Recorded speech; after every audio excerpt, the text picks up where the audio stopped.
Hello, welcome student.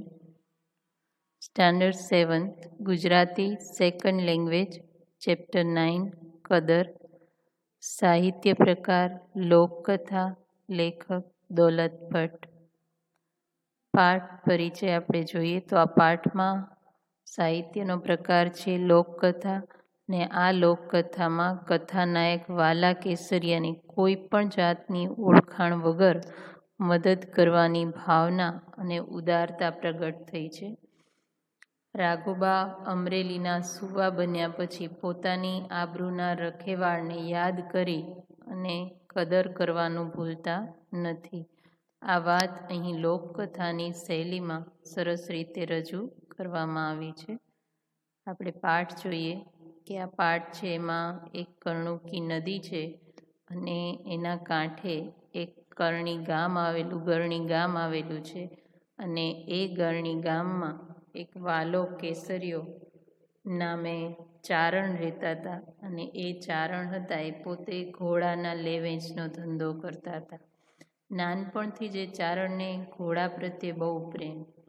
એના તબેલામાં બધા અરબી ઘોડા, પંજાબી ઘોડા, કચ્છી ઘોડા, કાઠિયાવાડી ઘોડા બધા જ પ્રકારના ઘોડા એના તબેલામાં હોય, કારણ કે પોતે લે વેચનો ધંધો કરતા હતા.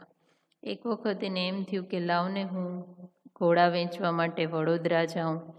એટલે એક વખત પોતે ઘોડા વેચવા માટે વડોદરા જાય છે. એટલે વાટ ખર્ચી માટે પોતે 1000 રૂપિયા લઈને નીકળે છે અને વડોદરામાં એ રહ્યા તો 500 રૂપિયા તો વપરાઈ ગયા, કારણ કે ઘોડાને જોગાણ જોઈએ, એટલે કે ખાવાનો દાણો જોઈએ અને પોતાને થોડી ખિસ્સા ખર્ચી જોઈએ. એમાં 500 વપરાઈ ગયા. હવે 500 રહ્યા.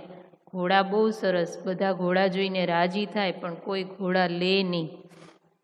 એટલે હવે વાલા કેસરિયાએ વિચાર્યું કે ભાઈ હવે આપણે આ વડોદરા ગામ મૂકવું પડે. એટલે એણે મનથી નક્કી કર્યું અને બીજા દિવસે પોતે પોતાના 5 ઘોડા અને એક ઘોડા ઉપર પોતે સવાર થયા અને બાકીના એની બાજુમાં છૂટા છૂટા ચાલ્યા આવે. એ રીતે પોતે વડોદરા ગામ મૂક્યું અને વડોદરા ગામ હજી પૂરું જ થયું હતું ને પોતે થોડાક આગળ વધ્યા ત્યાં તો એક ઘરમાંથી બધો સામાન આમ બહાર ફેંકતા હતા. એટલે અને આજુબાજુ લોકો ટોળે વળેલા હતા. પણ વાલા કેસરિયાએ નજર કરી પણ પોતે આગળ ચાલવા માંડ્યું કે ભાઈ અજાણ્યા છે. ત્યાં તો પાછળથી છોકરાઓનો રોવાનો અવાજ આવ્યો. હવે વાલા કેસરિયાથી ન રહેવાણું, કે છોકરાઓ કેવા એમ કે દયા આવે એવી રીતે રડતા હતા. એટલે પોતે ઘોડાની લગામ ખેંચી અને પાછા આવ્યા અને ઓલા ટોળું જે માણસો હતા ને ત્યાં પોતે ગયા. જોયું તો એને ખ્યાલ આવી ગયો કે ભાઈ આ શેઠ કોક છે એ ઉઘરાણી કરવા માટે આવ્યા છે અને એણે આ બધું બહાર મૂક્યું છે. અને જોયું તો બાજુમાં એક મરાઠા યુવાન હતો, એ નીચું મોઢું કરીને બેઠો હતો. એટલે એને ખ્યાલ આવી ગયો કે આ માણસને માથે લેણું થઈ ગયું છે અને શેઠ એના ઉપર અફડાતફડી બોલાવે છે. એટલે તરત જ એણે શેઠ પાસે આવીને કીધું કે શેઠ કેટલા રૂપિયાનું લેણું છે, આંકડો બોલો ને કે. એટલે પેલા શેઠનો તો મગજ હલી ગયો કે તું કોણ પૂછવા વાળો. એટલે કે શું કે કેટલા, કે હાલતો થા, તારા રસ્તે હાલતો થા. એટલે કે નાના પણ બોલો તો ખરા કેટલું લેણું છે. કે આ છોકરાના આંસુડા મારાથી નથી જોવાતા, એવું પણ વાલો કેસરીયો બોલ્યો. એટલે ઓલો શેઠ તો થોડોક મિજાજી હતો. એટલે એણે કીધું કે આવ્યો મોટો કે દાતારનો દીકરો, કે કેટલું લેણું છે. એમ કરીને ખેસ પોતાના ખભે નાખી અને શેઠ તો બોલ્યા કે બોલ 500 રૂપિયાનું લેણું છે, ભરીશ બિલ 500નું. એટલે તરત જ બીજી જ ક્ષણે વાલા કેસરિયા પાસે 500 રૂપિયા હતા હજી. એણે એની વસાણી ખોલી અને તરત જ એને 500 રૂપિયા આપી દીધા અને પછી પોતે પાછો પોતાની રીતે એ ચાલવા માંડ્યો. એટલે આ યુવાન મરાઠો હતો ને એને તો આમ અત્યારે આ ફરિશ્તા જેવો લાગ્યો કે આ યુવાને આવીને મારી લાજ આબરૂ રાખી દીધી. એટલે ઓલો મરાઠા હતો એ રાઘોબા હતો, એ તો ફાટી આંખે કેસરિયાને જોઈ જ રહ્યો કે આવું કોણ કે જેને હું ઓળખતો નથી અને આવી રીતે એણે મને મદદ કરી. એટલે એણે પૂછ્યું કે ભાઈ રાઘોબા તો એનાથી ખૂબ જ નવાઈ પામી ગયા. એણે જોયું કે કાઠિયાવાડી પાઘડી પહેરેલી છે એ વ્યક્તિ એના મનમાં કોતરાઈ ગયો. એણે તરત જ, કારણ કે કોઈ પણ માણસને ખરી જરૂર હોય ત્યારે કોઈ મદદ કરે તો એ માણસ કોઈ દિવસ ભૂલાય નહીં. એટલે કે તમારું નામ, એટલે વાલો કેસરીઓ કે ભાઈ નામે ભગવાનનું ને કામે ભગવાનનું. એ પોતે પોતાનું નામ કે એવું કાંઈ એણે કીધું નહીં અને ઘોડે ચડીને પોતે હાલવા માંડ્યો. એટલે તરત જ પેલો મરાઠા જુવાન છે ને એના ઘોડાની વાગ ખેંચે છે અને કહે છે કે પણ તમારું નામ ઠામ તો દેતા જાઓ, તમને મારા સમ, મારા છોકરાના સમ. એટલે હવે વાલો કેસરીઓ બોલે છે કે ભાઈ મારું નામ છે વાલો કેસરીઓ અને મારું ગામ છે ગરણી, અમરેલી પરગણામાં આવેલું છે. લ્યો હવે રામ રામ એમ કહીને વિચાર કરો, આટલી મદદ કરવાવાળો માણસ એક પણ શબ્દ બોલ્યા વગર ત્યાંથી નીકળી જાય છે. અને પછી તો વાલો કેસરીઓ આવી રીતે રાઘોબાના બાળકોના આંસુ લૂછી અને પોતે જતો રહ્યો. આગળ એક ગામ આવ્યું રનોલી, ત્યાં આગળ પોતે એક ઘોડો વેચ્યો અને પોતાની ખીચાખર્ચી પાછી કાઢી અને પોતે ગરણી ગામ પહોંચી ગયો. હવે એક દિવસ સવારે એવું બન્યું કે ગરણી ગામમાં હજી સવાર થઈ હતી અને લોકો બધા ઉઠીને પોતપોતાના કામમાં હજી તો મંડાણા હતા. ગણપતિના મંદિરમાં હજી તો બ્રાહ્મણોના મંત્રોચ્ચાર ચાલતા હતા. ગાયો હજી ખીલેથી છૂટીને જાતી હતી. ત્યાં તો અમરેલીથી 10 ઘોડે સવારો આવ્યા અને સિપાઈ જેવો વેશ પહેરેલો અને ખભા ઉપર જામનગરી બંદૂક હતી. એટલે બધા તો વિચારમાં પડી ગયા કે ભાઈ આપણા ગામમાં આટલા બધા સિપાઈઓ શું કામ આવ્યા હશે. ત્યાં તો એક સિપાહીએ પૂછ્યું કે ભાઈ અહીંયા વાલા કેસરીયા નામનો માણસ ક્યાં રહે છે? એટલે એક વ્યક્તિએ બતાવ્યું કે ભાઈ જો ઓલું આથમણા બારનું ખોરડું છે ને એ જ એનું ઘર છે. એટલે એ બધા સિપાહીઓ વાલા કેસરિયાની ડેલીએ ગયા અને બહારથી અવાજ દીધો, વાલા કેસરિયા. જે સવાર થઈ હતી એટલે વાલો કેસરીઓ પણ પોતાના કામકાજથી પરવારી અને ભગવાનને પ્રાર્થના કરતો હતો. સૂરજની સ્તુતિ ચાલતી હતી. ત્યાં તો બીજો અવાજ કર્યો કે વાલા ઘર મેં હે. એટલે પછી એના પત્ની છે એ આવે છે અને કહે છે કે છે તો ઘરમાં જ. અને પછી સિપાહીઓ પાસે પોતાનું કામ પતાવી અને વાલો કેસરીઓ જાય છે કે ભાઈ તમે શું કામ આવ્યા છો, શું કામ છે? એટલે વાલો કેસરીઓ એમને પૂછે છે. તો પેલા એ કીધું સિપાહીઓએ કે ભાઈ અમરેલીના સુબાએ તમને બોલાવ્યા છે અને એનું ફરમાન છે કે તમે અત્યારે ને અત્યારે અમારી સાથે ચાલો. એટલે પહેલાં તો વાલા કેસરિયાને એમ થયું કે કંઈક ભૂલ થઈ લાગે છે કે મને આ લોકો બોલાવે છે, કારણ કે મેં તો કોઈ રાજનો ગુનો નથી કર્યો.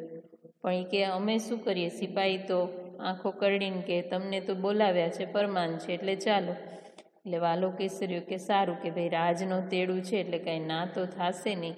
એટલે પોતે પોતાનું કસવાળું કેડિયું પહેરી અને સિપાહીઓ સાથે ઘોડે ચડીને જાય છે. ને જાતા જતાં એના પત્નીને કહે છે કે ભાઈ ચિંતા નહીં કરતા, સાંજ સુધી હું આવી જઈશ. અને આ બાજુ તો વાલા કેસરિયાને લઈને લગભગ બધા સિપાહીઓ 12 વાગે મતલબ કે બપોર ટાણે પહોંચ્યા. અને અહીંયા તો સુબો એની એકદમ કાગડોળે રાહ જોવી, એટલે ખૂબ જ આતુરતાથી એની રાહ જોતો હતો. જેવો વાલો કેસરીઓ અંદર પગથિયા ચડવા માંડ્યો તેવો તો અહીંયા સુબાએ દોટ મૂકી અને એને સામે પોતે લેવા ગયો અને કે આવો આવો કેસરિયા કઈ બોલતા બોલતા તો એને બાથમાં ભીડી લીધો. પેલો વાલો કેસરીઓ ઘડીક તો મૂંઝાઈ ગયો કે ભાઈ આ સુબો ક્યાંક મારી કોઈ ઠેકડી એટલે કે મજાક નથી કરતો ને. પણ આણે તો બરાબર પોતાની બાજુમાં ગાદી ઉપર બેસાડ્યો અને પછી પૂછે છે કે કેસરિયા મને ઓળખ્યો?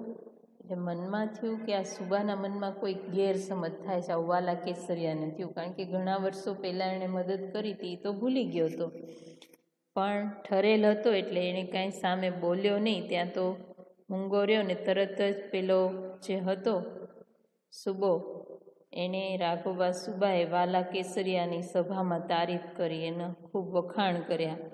અને પછી એણે કીધું કે આ વાલો કેસરીઓ કે તું તો મારા આબરૂનો રખેવાળ છો, કે કદાચ જો તે દિવસે તે મને મદદ ન કરી હોત તો આજે હું અહીંયા અમરેલીનો સુબો ના હોત. કે એમ રાઘોબા પોતે કહે છે. અને એને ખૂબ આમ એની કદર કરવા માટે એને તેડાવ્યો હોય છે.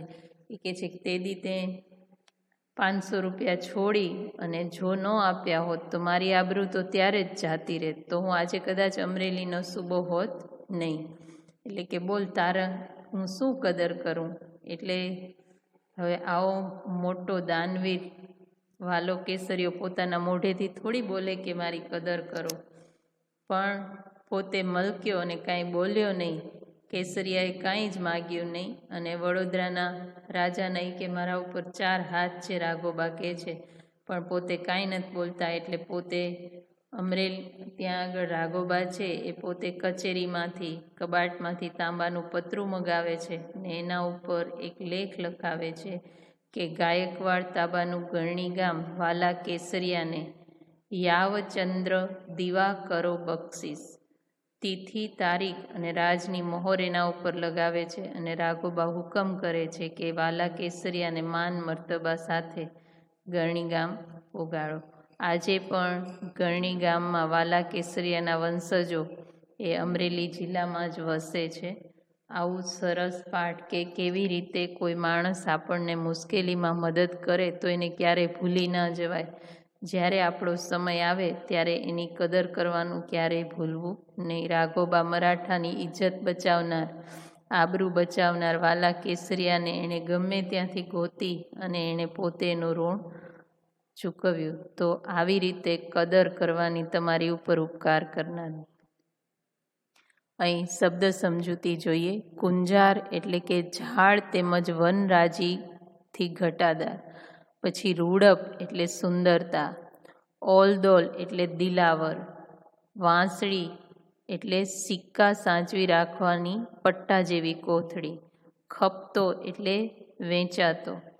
વારખર્થી એટલે કે મુસાફરી દરમિયાન વાર ખર્ચી જે ખર્ચવાના પૈસા હોય, રકમ હોય એ. જાતવંતી એટલે કે ઊંચી ખાનદાનીની ઓલાદ. વેગળું એટલે જુદું અથવા અલગ. પાણીપંથો એટલે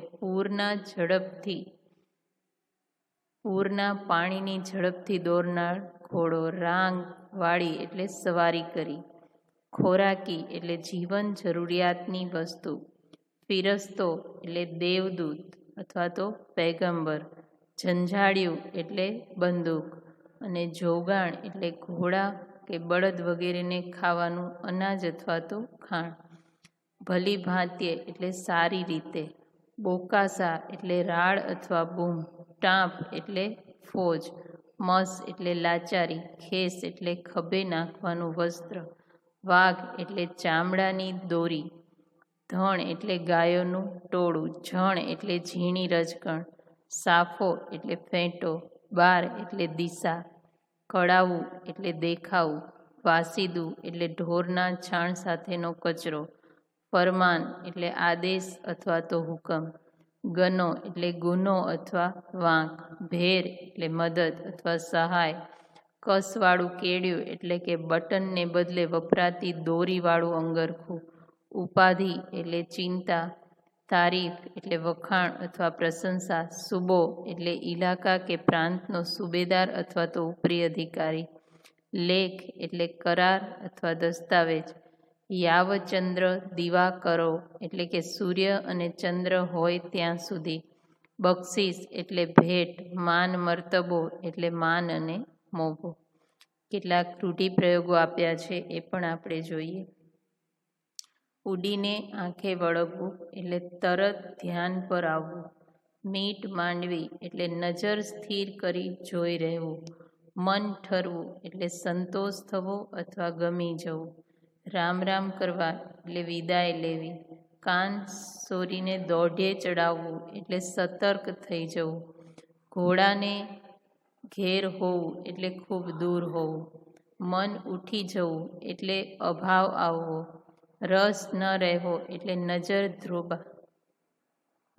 ધ્રોબાવવી એટલે નજરથી નજર મેળવવી. મિજાજ તરળવો એટલે અભિમાન થવું.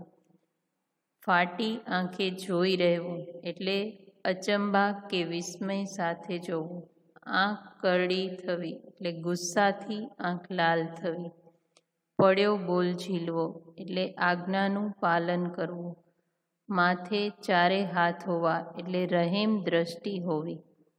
ભાષા સજ્જતામાં અહીંયા આગળ જે રીતે લોક બોલીના શબ્દો વાક્યમાં વપરાણા છે એ અહીંયા બતાવવામાં આવ્યા છે. જેમ કે એની રૂડપ ઉડીને આંખે વળગે એવી. તો રૂડપ છે એ શું છે? ત્યાંનો લોક બોલીનો શબ્દ છે.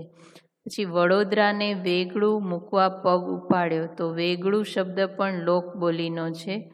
ત્યાર પછી જગદંબા તારી ભેર કરે, ભેર એટલે સહાય, તો એ ભેર શબ્દ પણ કેવો છે? લોક બોલીનો તળપદો શબ્દ છે. એવા જ કેટલાક શબ્દો નીચેના વાક્યમાં પણ આપ્યા છે. ગરણી ગામ તો ખોબા જેવડું, તો ખોબો જે છે એ શું છે કે દેશી શબ્દ છે, તળપદો. પછી જાયદી ખજૂરની પેશી જેવો વાન, તો અહીંયા જાયદી ખજૂરની પેશી એટલે એ પણ લોક બોલીનો શબ્દ છે. અને મૂળાના પતિકા જેવા 500 રૂપિયા, આ મૂળાના પતિકા જેવા એ પણ લોક બોલીનો જ શબ્દ છે. Thank you.